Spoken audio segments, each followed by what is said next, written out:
So my clip-on mic it decided to not work. So there's 30 bucks down the drain. So Sega, you guys know it. You guys love them. I love Sega, and so do you. But what's sad is that Sega decided to end its Sega Ages line for the Nintendo Switch. If you don't remember, the Sega Ages line for the Switch were these high-quality ports by M2 for old Sega games, released exclusively on the Nintendo Switch. While Sega has decided to end that line of ports, Sega and M2 have said that they are interested in porting more games onto the modern system. So that got me thinking, what games do I want to see ported to the modern systems? And to clarify, I'm only talking about ports in this video, so think of the Sega Ages line, or some of the Genesis collections Sega has done before in the past. I'm not talking about remakes, such as Yakuza Kiwami or the Panzer Dragoon remake on the Switch, nor am I going to be talking about any potential sequels. Those are videos for our different days. This is exclusively on ports. And I'm also going to focus on games that people don't really talk about too much these days. People love talking about games such as Jet Set Radio, Virtual Fighter 5, Crazy Taxi, Nights, among others. I think those games will come back at some point, but I want some more obscure hits for the modern systems, and that's what we're going to be talking about in this video. But before I get into my list of most requested Sega ports, make sure you are subscribed to the channel, you hit the bell as well for notifications on future videos. Make sure you're following me on the social media. Make sure you're following me on the social media, Twitter, Instagram at ZMangs, you know what it is. And with that out of the way, let's begin. Let's start the list. I'm a simple man. I like simple things, such as transforming mechas blowing the hell out of everything. HyperDuel is from the wizards over at Technosoft, known for making games such as Thunder Force, Herzog's Way, and some amazing music. And HyperDuel definitely delivers on the latter. Sega bought out Technosoft and all of their assets a while back, and that's how we got the Thunder Force ports on the Switch. HyperDuel is an obscure game that wasn't well received at the time, thanks to it looking like a 16-bit game in a 32-bit era, and looking very antiquated by comparison. Think of games such as Radiant Silvergun or Rayforce, and then compare it to HyperDuel, and you can see why this game just didn't really take off. However, history has been very kind to it, but it's still really hard to find. One of my arcades has it, but good luck finding it outside Japan, and if you want to buy the Saturn version, Sega Lord X did a really great video about HyperDuel, so you should check that out, and I'll link it to you in the description. But for now, all I say is this: HyperDuel is awesome, and I want to play it without breaking the bank.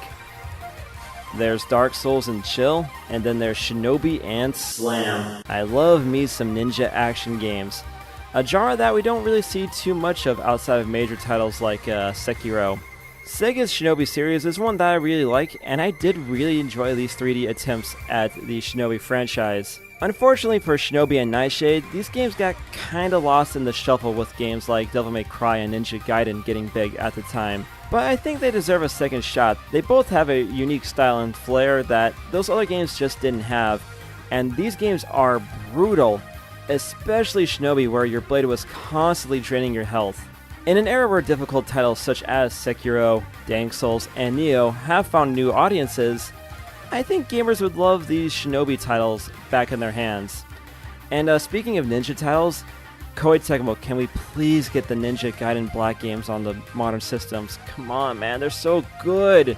I have to cosplay as a barbarian ninja schoolgirl and use dual swords in Nioh 2 if I want to get by. This isn't a way to live, Koei and Sega. This isn't a way to live. It's clear to me that Sakura Wars is a franchise Sega wants to make it great again, and so why not translate the old games? I'm sure older heads in Japan would love to play their childhood game again, and I think Sega fans abroad would like to see what they missed back in the day. Yeah, there's the effort of translating it, but screw it, go for it. I'd play it, and I know a lot of other people would play it too. You know what? Screw the haters. Sonic Heroes was fun. I'm not sure why Sonic Heroes has been stuck on the old systems for so long. It's a really fun game with a lot of levels and a really nice style that brings back the classic Genesis titles. It holds a lot of nostalgia for fans, as it was the first major Sonic game to be released on the Xbox and PS2, as well as the GameCube, and I wouldn't mind visiting this game again. I played the hell out of it as a kid, I'll play the hell out of it as an adult.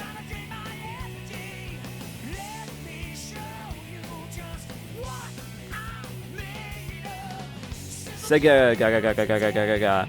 It's a weird meta RPG that, surprise, never left Japan. I've seen this game at Japanese stores every now and again, but I've never made the investment into the title, partly due to the language barrier. But looking at footage now, this game is pretty weird. It seems like Sega was making Bobo before Bobo was Bobo. And you know what? I'm about it. I'm tired of these dark and depressing and, quite frankly, overhyped JRPG deconstructions. I want some wackiness in my life, and Sega would do just the job. Spikeout. I've seen this game at a few arcades, and I've played it a few times, and you know what? It's really fun. It's like Dynamite Cop if they kept evolving that series. I know it got an Xbox release a while back, but again, look at the prices. And to be honest with you, I don't have much else to say about Spikeout other than it's fun, and I want to see it again, and I want to play it in a legal way, and not have to do it at 100 yen a pop.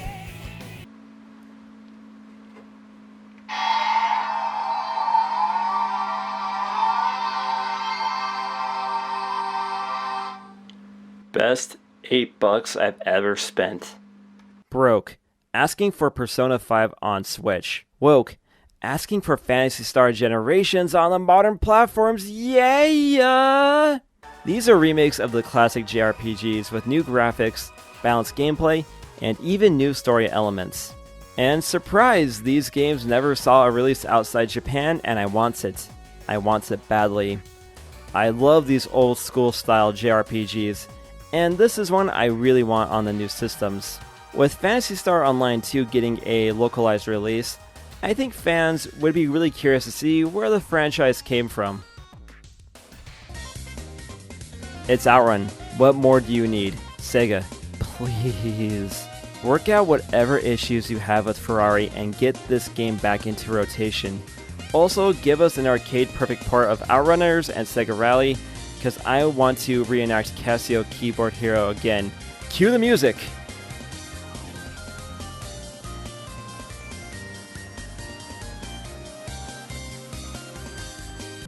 An epic for the ages and one that needs love. Shining Force 3 was a strategy turn-based RPG split into 3 parts for the Saturn. Unfortunately, only the first part came stateside, the rest stuck in Japan. A game for the ages, and what's ages spelt backwards? Sega. Fire Emblem has proved that strategy RPGs, granted ones with horny bait, are still popular, and it's not like Sega has totally abandoned this franchise in recent years. I'm assuming this one is just like Panzer Dragoon Saga and lost to time, but maybe, just maybe, fortune will smile upon us and we'll get the complete Shining Force 3 series to the modern platforms. It's a story so good, we can't leave it behind to time. Come on, you already know what number 1 is going to be on my list. If you've followed the Z-Man cinematic universe for any amount of time, you know what number 1 will be, and I'll give you to the count of 3. 1, 2, 3. It's Skies of Arcadia. In my opinion, the best JRPG ever. The gameplay is perfectly balanced to be enjoyable for RPG vets and newcomers alike. And there is so much character here that it will stick with you long after completion. It didn't do so hot at release, being released as a Dreamcast exclusive with an update on the GameCube in Skies of Arcadia Legends. Unfortunately, poor marketing and stiff competition buried this title in obscurity, but time has been very kind to it like many titles on this list. Just about anyone who's played this game loves it, and they will all say the same thing. This game's character really shines through. In a sea of dark games in an increasingly dark world, Skies of Arcadia is a beacon of hope that tells us to never give up, no matter the odds. And I will never give up hope that I'll be able to sail the skies once more. So, there's my list of most requested Sega ports. A lot of heavy hitters in there, but the thing about a lot of these games is that they weren't well received on release. Maybe they didn't sell too well, or maybe they didn't do too well with the critics. But I think time has healed a lot of wounds, and I think these games have found fans in the internet era who are very much willing to give you some money if you port them to the modern systems instead of having to fork over secondhand prices or resort to emulation. And plus, it's a win-win for everybody. If the games are ported and they don't sell well, those fans still have their games. But if they sell well, that shows you, Sega, that people want more of these games. People want more Skies of Arcadia, more Virtual Fighter, more Shinobi, games like that. So, yeah, that's really all I got to say on this video. And hopefully Sega is listening, and hopefully we get some great ports in the future. And I do say great, we don't want any crap ports. So let me know in the comments, guys, what ports of Sega do you want in the future for future consoles? You know, Switch, PS4, PS5, Steam, Xbox, you name it. Let me know in the comments. And before I sign off, make sure you are subscribed to the channel. Hit the bell as well for notifications on future videos. Follow me on the social media, Twitter, Instagram @ZMangs, and I'll see you on the next episode of my YouTube channel. So, yeah, take it easy, everybody, and happy 60th, Sega.